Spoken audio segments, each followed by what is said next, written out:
What's going on, guys? It's the 90s Baby Gamer bringing you another video, and for this video I'm counting down the top 3 matches of WWE Clash of Champions 2016. The pay-per-view took place last night, September 25th, only on the WWE Network for $9.99. Anyway, let me kick this list off starting at number 3 with TJ Perkins versus Brian Kendrick for the Cruiserweight Championship.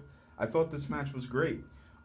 There wasn't like super duper high flying flippy doodies, but the technicality shown by Perkins and Kendrick was fantastic, with the two trying to get the better of each other with the holds, and Kendrick going for his captain's hook and TJ Perkins going for his knee bar, and the two going back and forth to avoid their submission finishers. So they had to go to some different tactics.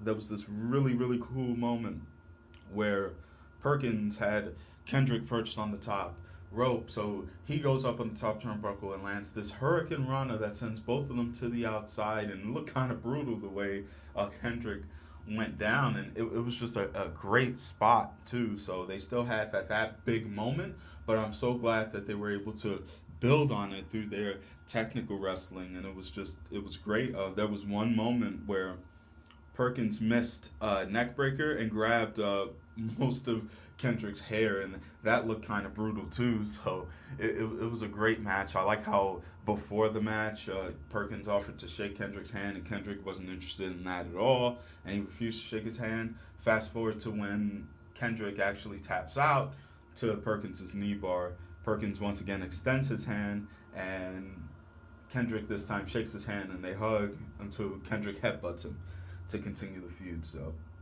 I think that this was a great match. It was one of the best matches of the night, obviously, because of the counters. The counters were just on point. And it's just like, even though they had some moments where like some moves weren't exactly executed perfectly, right? There were very few. And the match was just technically a really good match, and a great display for the Cruiserweights. On to the next match, Sheamus versus Cesaro. This match I put at number 2. It would have probably been number 1 if it had a definitive finish. But before I get to that, let me just tell you guys something. These two really made you feel like, oh man, someone is going to get that Universal title shot. These two are fighting for it. They know the importance of the Universal title. They are going after it. Because these two put on an incredible match. There were so many moments there where like Cesaro actually hit the 619, believe it or not. That was a really cool moment, and it got fans really excited. Cesaro landing on his head with the suicide dive. Oh man, if you recall, not too long ago, Big E went for a suicide dive, and the way he awkwardly landed on his neck, that's how Cesaro landed. Thank goodness it seemed like he was okay, and everything went as normal afterwards. But man, that was a scary spot where he did it. Oh my goodness. Sheamus jumping up from the, with Cesaro on the outside, Sheamus jumping up the top turnbuckle and then getting a European uppercut for his efforts. Just a great match. And then, Sheamus hitting a white noise on the outside. They really did a great job selling Cesaro's back injury, and they had been since, I think, the second match, where like Cesaro kind of like got thrown and his back hit the ring post. So they've been selling that since their second match, and I thought they did a great job doing it. However, unfortunately, the ending was just really unfortunate, where Cesaro was knocked out of the barricade into the crowd, and it just ended with the doctors checking on both men and Sheamus kind of stumbling to the back, and it was called a no contest. It was a really bad injury. Not bad injury, bad finish. And I really wish that it would have continued. That would have been, oh man, if we would have gotten a definitive finish, this match would probably be number 1. I'm telling you, it was that good of a match. And you may be shocked to say, well, I know Cesaro's good, but really, Sheamus, that was a great match? Yes, it was. They brought the intensity. Sheamus played to his strengths beautifully, and he knows he has that aggressive style, the hard-hitting style, and these two really did a great job doing it. It's just unfortunate that probably the best match they'll ever have with each other was kind of wasted on a no contest. So what's number 1?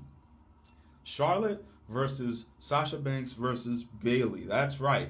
The women's title match was the best match of the night for me. In the beginning of the match, when they all had their sequence and they all missed their drop kicks and they all just looked at each other like, man, this is going to be one hell of a match. That was a great moment in the beginning. Dana Brooke's interference wasn't overbearing. It made sense, you know. It didn't seem like she was just forced in too many spots during the match. She helped Charlotte. She pulled Charlotte out when she got pinned. But she also took, I believe, a suicide dive from Sasha Banks. And just, you know, some really good stuff. Or at least I know there was a moment where Sasha Banks elbowed her, and that got a nice pop from the crowd. All three of these ladies did a great job. Sasha Banks hit this really nice double knee on Bayley from the ring apron, and it looked like it came super quick, and it actually hurt Bayley. Bayley did a good job selling it. There was also a moment where Charlotte hit a moonsault on both ladies at the same time, and that was a really great spot too. There was a crazy sequence going on with Charlotte and Sasha Banks too. I'm not sure how to describe it, but it was fantastic. The double knees thing that Sasha Banks always does, where she kind of places you under one of the turnbuckles, right, and then does a knee. She tried doing that to both Bayley and Charlotte, but I think Charlotte got out of the way and Bayley got the brunt of it. The ending of the match was really good too, because Sasha, it leaves the door open for Sasha versus Charlotte. Sasha got on the ring apron, and it was Bayley and Charlotte on the inside, and Charlotte big boots Bayley.